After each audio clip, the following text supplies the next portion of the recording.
काही रेग्युलेशन्स आहेत, काही नियम आहेत, ते नाही माहिती. तुम्हाला सांगते, कुंचम कधीही असं डायरेक्ट खाली ठेवून पूजत नाही. मी एका व्हिडिओमध्ये बघितलं होतं की त्यांनी अशी रांगोळी काढली होती आणि त्या रांगोळीवर कुंचम ठेवलं आणि त्याच्यावर पूजा केली.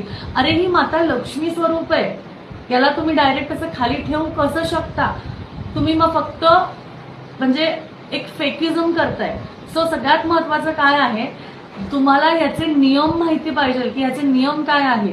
कुंचम कधीच खाली ठेवू शकत नाही. तुम्हाला काय करायचंय, तुम्हाला हे वस्त्र घ्यायचं, एखादं वस्त्र मांडायचं किंवा हे वस्त्र घ्यायचं, हे वस्त्र मिळतंच, त्यावर प्लेट ठेवायची, एक प्लेट ठेवायची आणि ह्या प्लेटमध्ये पैसे, नाणे, जे आपले कॉइन्स असतात ना, ते कॉइन्स ठेवायचे आणि त्याचबरोबर आपण आपल्या सेटमध्ये पण 5 कॉइन्स देतो, ते 5 कॉइन ठेवायचे आणि त्याच्यावर म्हणजे धनलक्ष्मी आहे ना, ती धनलक्ष्मी कुंचम म्हणतो की नाही आपण त्याला, म्हणून धनलक्ष्मी म्हणून धनावर तुम्हाला हे कुंचम स्थापित करायचं.